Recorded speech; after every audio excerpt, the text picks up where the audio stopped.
Munich Police Headquarters, April 2nd, 1922. Kommissar Hans Weber stared at the half-finished breakfast plate beside 6 corpses at Hinterkaifeck farm, realizing the killer might still be lurking nearby. The telegram had arrived at dawn, its words burning into Weber's memory. 6 dead. Gruber family. Hinterkaifeck farm. Come immediately. But nothing could have prepared the seasoned Munich police detective for what awaited him in the Bavarian countryside. Weber's leather boots crunched against the frost-covered path as he approached the isolated farmstead. The morning mist clung to the weathered wooden buildings like ghostly fingers, and an unsettling silence hung over the property. No chickens clucked, no cows lowed, even nature seemed to hold its breath. But Weber's sharp eyes caught something that made his blood run cold. The front door stood ajar, revealing darkness within. Fresh footprints led to and from the house, but these weren't from the local constables who'd discovered the bodies. These prints were older,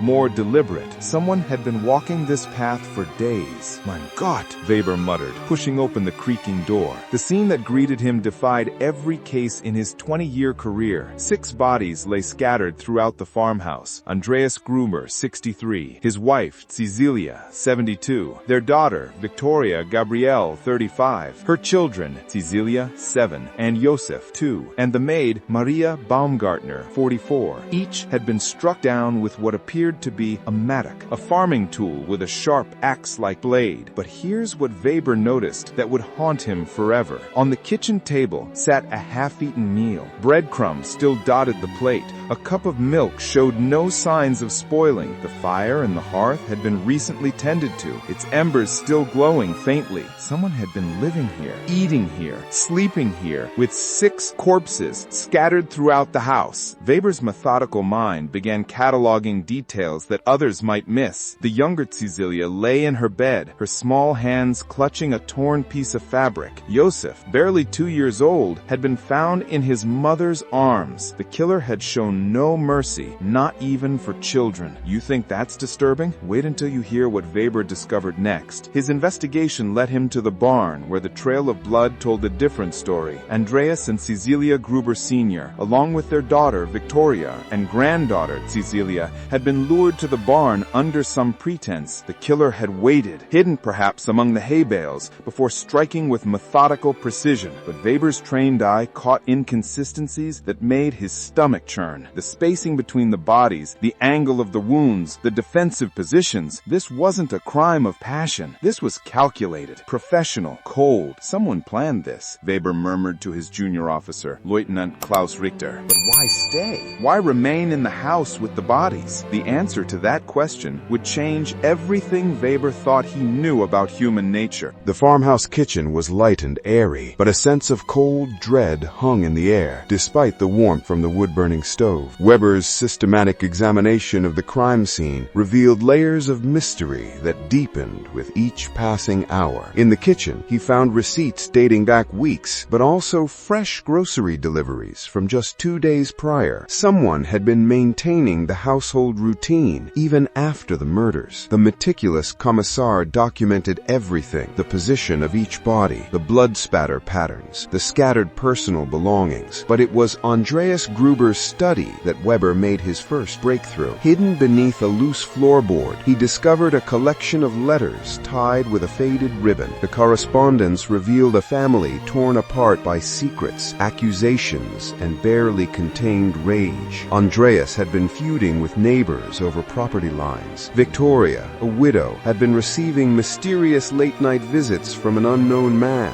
The maid, Maria, had only started working at the farm 6 days before her death. But what Weber found next made him question everything he thought he understood about the case. Scratched into the wooden beam above the kitchen table were strange markings, not random scratches from years of farm work, but deliberate symbols that seemed almost ritualistic. Weber had seen similar markings once before, during his service in the Great War, carved into the walls of abandoned trenches by soldiers driven mad by the horrors they'd witnessed. "Lieutenant Richter," Weber called, his voice tight with tension. "Have you ever seen markings like these?" keys. The younger officer studied the symbols with growing unease. "Nein, Kommissar, but they look intentional, like someone was trying to send a message." Weber nodded grimly. Every instinct honed by 2 decades of police work told him they were dealing with something far more complex than a simple family murder. The killer hadn't just wanted the Grubers dead, they'd wanted to make a statement, and Weber was determined to decode that message, no matter how dark the truth might be. The village of Kaifeck, afternoon. Weber's investigation led him to the nearby village, where he hoped to find witnesses or anyone who might have seen suspicious activity around the farm. But what he discovered instead was a wall of silence that chilled him more than the Bavarian winter wind. The villagers spoke in hushed tones, averting their eyes when Weber questioned them about the Gruber family. Some crossed themselves when he mentioned the farm's name. Others simply claimed to know nothing, despite having lived mere kilometers from the family for decades. But then, Weber met Herr Heinrich Schlittenbauer, a neighboring farmer whose nervous fidgeting immediately caught the Kommissar's attention. "I found them," Schlittenbauer stammered, wringing his weathered hands. "I went to check on Andreas when he didn't come to market on Saturday. The door was open and I saw..." Weber studied the man's face carefully. 20 years of interrogations had taught him to read the subtle signs of deception, the darting eyes, the unconscious touching of the throat. The way Schlittenbauer's story changed slightly with each telling. "Tell me exactly what you observed in the days before the murders," Weber pressed. Schlittenbauer's complexion grew pale. "There were strange things, Kommissar. Andreas mentioned seeing footprints in the snow leading to his house, but not away. He found a newspaper on his property that he hadn't ordered, and in the nights before..." The farmer's voice dropped to a whisper. "We heard sounds from the attic, like someone walking above." Weber's pulse quickened. This detail hadn't appeared in any of the initial reports. "You're certain about the attic sounds?" "Yeah," Schlittenbauer nodded vigorously. "Andreas was frightened, though he tried not to show it. He sent the previous maid away because she was scared. Said she heard voices in the night, saw shadows moving where no one should be." The pieces of Weber's mental puzzle began shifting into new, more disturbing patterns. If someone had been living in the Gruber house before the murders, hiding in the attic, watching the family's daily routines, learning their habits, it suggested a level of premeditation that made Weber's blood run cold. This wasn't a robbery gone wrong or a heated argument that escalated to violence. This was stalking, hunting. Did Andreas report these incidents to the local constabulary? Schlittenbauer shook his head. "He was a proud man, Kommissar, stubborn. He thought he could handle whatever was happening on his own property. That stubbornness cost Andreas Gruber and his family their lives." But Weber was beginning to suspect the killer's connection to the family ran much deeper than random selection. The Gruber farmhouse, evening. As darkness fell over Hinterkaifeck, Weber made the decision that would define his entire career. He would spend the night in the farmhouse, hoping to understand what had driven someone to such methodical brutality. The local constables thought he was mad. Lieutenant Richter volunteered to stay with him, but Weber insisted on solitude. "I need to see what the killer saw," he explained. "Feel what they felt." Alone in the house where 6 people had died, Weber began to piece together the timeline of horror. The murders had occurred on Friday evening, March 31st. The family had been going about their normal routine. Andreas checking the livestock, Victoria preparing dinner, the children playing in their rooms. Maria, the new maid, had been helping with household chores. But something had disrupted that normalcy. Something that had drawn the family to the barn one by one, where death waited with a mattock in hand. Weber studied the blood patterns on the barn floor by lantern light. The first victim had been Andreas. The patriarch would have investigated any disturbance to protect his family. Then Cecilia Sr., probably searching for her husband. Victoria and young Cecilia had followed, perhaps hearing screams or suspicious sounds. Back in the house, little Joseph and Maria had met their fate, while the killer methodically eliminated any potential witnesses. The brutal efficiency suggested military training or extensive planning, maybe both. But what happened next still confounded Weber's analytical mind. Instead of fleeing the scene, the killer had remained. They'd fed the livestock, maintained the fires, even eaten meals prepared shared with food from the Gruber kitchen. For 3 full days they had lived among the corpses, playing house in a tomb of their own making. "What kind of mind does such a thing?" Weber whispered to the empty house. As if in answer to his question, the ceiling above his head creaked with the unmistakable sound of footsteps. Munich Police Headquarters. 1 week later, Weber sat in his office, staring at the evidence spread across his desk like pieces of an impossible puzzle. The journal, the symbols, the timeline of terror. Everything pointed to a killer who had planned the Hinterkaifeck murders with military precision and pathological patience. But who and why the Gruber family specifically? His investigation had revealed layers of family secrets that peeled away like rotting onion skin. Andreas Gruber had fought in the Franco-Prussian War and made enemies. Victoria's husband had died under mysterious circumstances during the Great War. There were whispers of improper relationships, hidden debts, and local feuds that stretched back generations. Yet none of these revelations explained the ritualistic nature of the murders or the killer's decision to remain in the house for 3 days after the slaughter. Weber's psychological profile suggested someone with intimate knowledge of the family's routines, possibly a former employee or rejected suitor, but it also indicated a level of detachment and control that bordered on the supernatural. The phone on Weber's desk rang, jolting him from his dark contemplation. Kommissar Weber, the voice on the other end, was female, elderly and trembling with fear. I have information about the Hinterkaifeck case, about who might have done this terrible thing." Weber gripped the receiver tightly. "Who is this? How do you know about the investigation?" I was Maria Baumgartner's aunt, the maid who died. She wrote to me before it happened. She was frightened, Kommissar. She said she'd seen someone in the house who shouldn't have been there, someone from the family's past." Weber's pulse raced. "What did she tell you exactly?" The woman's voice dropped to a whisper. "She said Victoria had been meeting secretly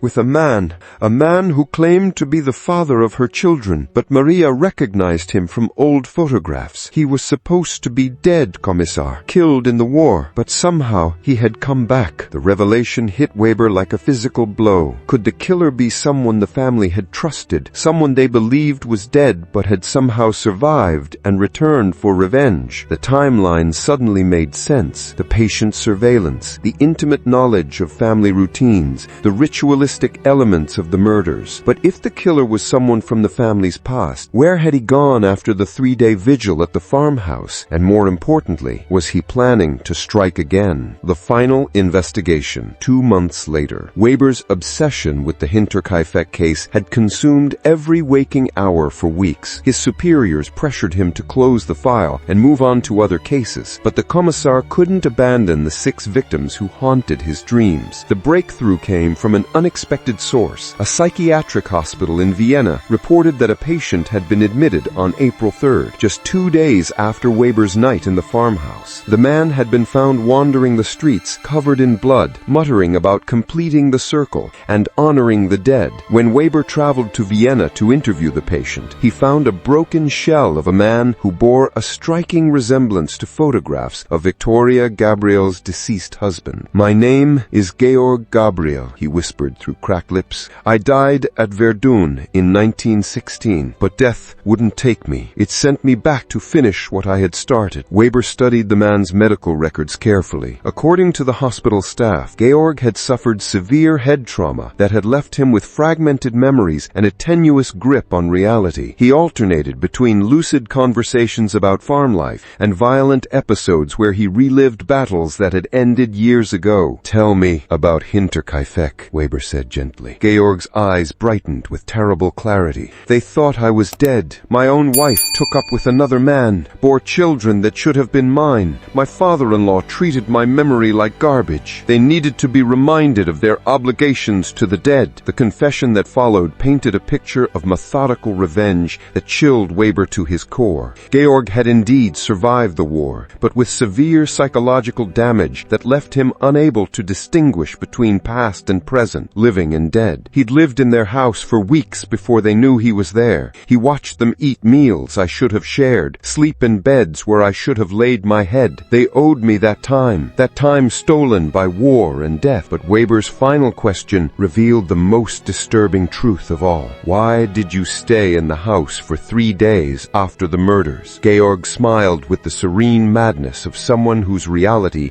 had completely fractured. I was waiting for them to wake up, of course. I thought if I maintained the household, kept their routines alive, they might forgive me and we could be a family again. When they didn't respond after 3 days, I realized they were being stubborn, so I left to find help. Weber's office 6 months later. Kommissar Hans Weber closed the Hinterkaifeck file with a mixture of satisfaction and profound sadness. Georg Gabriel had been committed to a secure psychiatric facility where he would spend the remainder of his days lost in delusions of war and death. The case was officially solved. Justice served in the only way possible for crimes born of madness and trauma. But Weber knew that some mysteries leave scars that never fully heal. Late at night, when the Munich police headquarters was empty, except for the night shift, Weber would sometimes find himself staring at crime scene photographs from that isolated Bavarian farm.